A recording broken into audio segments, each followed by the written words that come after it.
Hello दोस्तों, मैं मोनिका अकेलेपन के किस्से के साथ। नवंबर की हल्की हल्की सी हिरन की सुबह थी। सैटरडे था, जो कि मेरा ऑफिस डे ऑफ होता है, लेकिन जल्दी उठकर हस्बैंड और बच्चों के लिए ब्रेकफास्ट और लंच तो तैयार करना ही था। उस दिन जब हस्बैंड ऑफिस चले गए, बच्चे स्कूल चले गए, अपना किचन का काम करने के बाद थोड़ी देर आराम करने की इच्छा से जैसे ही मैं अपने बेडरूम में गई, मुझे खुद की ही आवाज में मेरा नाम सुनाई दिया। मैंने इधर उधर देखा, लेकिन मेरे आसपास कोई नहीं था। फिर मुझे यह आवाज कैसे सुनाई दे रही है? किसकी है यह आवाज? मुझे कोई भ्रम हुआ है क्या? ये सोचकर जैसे ही मैं ड्रेसिंग की तरफ मुड़ी और अपने लूज बालों को अपनी ही उंगलियों से सुलझाने लगी, तो आईने में अपना अक्स दिखाई दिया, जो कि मुझसे कह रहा था, अरे तुम किसको ढूंढ रही हो? खुद को ही भूल जाती हो। आओ इधर आओ, मैं तेरा ही साया हूँ।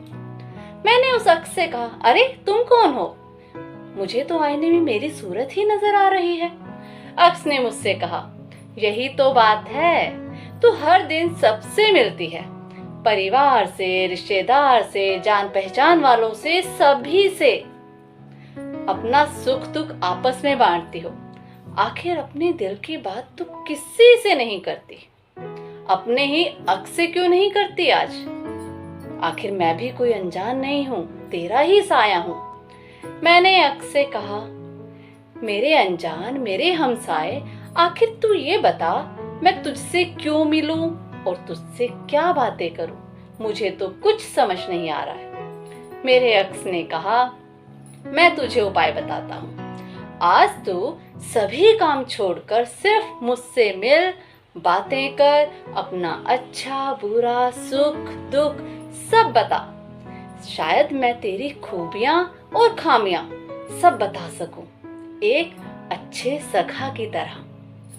मैं सोच में पड़ गई। फिर विचार किया, रोज तो सभी से मिलती हूँ, आज का ही दिन अपने हमसाए, अपने अक्स से भी मिल लेती हूँ।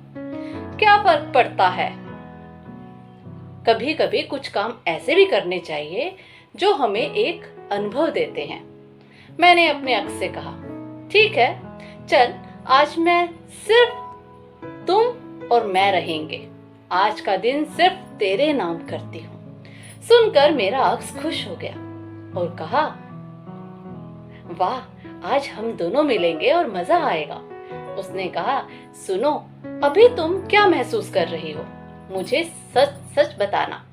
मैंने कहा, हाँ, शरीर में कुछ अकड़न सी महसूस हो रही है, थोड़ी ठंड सी लग रही है। तो आईने ने कहा कि थोड़ा सा ऐसा करो कि गर्म पानी पियो और अपने हाथ पैरों में खुद से ही मालिश करो, किसी को आवाज मत देना। मैंने ऐसा ही किया। थोड़ी देर में मेरा शरीर हल्का महसूस होने लगा। अक्स ने कहा, अब बोलो, कैसा महसूस कर रहे हो? मैंने कहा, हाँ मित्र, अब अच्छा तो लग रहा है, पर एक बात तो कहना, आज तक तुमने कभी भी मुझसे मिलने की, मेरे साथ रहने की कोशिश की? मैंने कहा, नहीं, लेकिन कुछ दिनों से मेरा मन उदास है, कुछ अच्छा नहीं लग रहा। अक्स बोला, उदास क्यों रहते हो? चलो मुझे बताओ। मैंने कहा, क्या बताऊं? उदासी मन में छाई हुई है, खुद को ही नहीं समझ आ रहा है कि उदास क्यों हूं।